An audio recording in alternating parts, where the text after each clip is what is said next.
गोष्ट पण सांगतो, तुमच्या लक्षात असली पाहिजे. इमॅजिन करा, फक्त इमॅजिन करत राहा. स्वामी विवेकानंद एके दिवशी नदीकाठी शांतपणे बसलेले असतात. त्यावेळेस काही विदेशी पर्यटक तिथे येतात.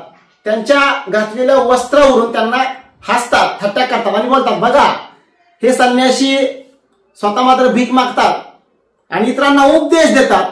त्यावर स्वामीजी शांतपणे ऐकून घेतात. ते ना राग मानत नाहीत, ना प्रतिक्रिया देत नाहीत.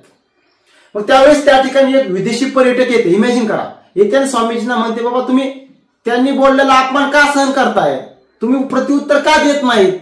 त्यावेळेस स्वामीजी हसतात आणि बोलतात, नीट ऐका काय बोलतात. आपल्याला तेच आत्मसात करणं गरजेचं आहे. ते म्हणतात, ज्याचं आत्मज्ञान जागृत आहे तो इतरांनी केलेल्या अपमानाबद्दल किंवा इतर त्याच्याबद्दल काय विचार करतात यावर उत्तर देऊ शकत नाही. तशीच भूमिका माझी आहे. ते म्हणतात, मी स्वतः कोण आहे हे मला ठाऊक आहे. मूर्खांनी केलेली माझ्याबद्दल थट्टा किंवा माझ्याबद्दल काय असले याच्याशी मला उत्तर द्यायची भाग पडत नाही.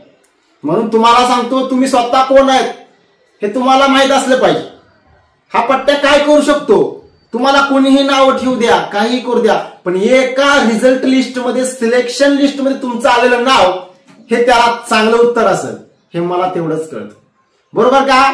आता अभ्यास करताना कोण काय बोलतोय, गोळा किती टाकतोय, कोण काय बोलतोय, 1600चा टाइम काय येतोय, कोण काय बोलतोय,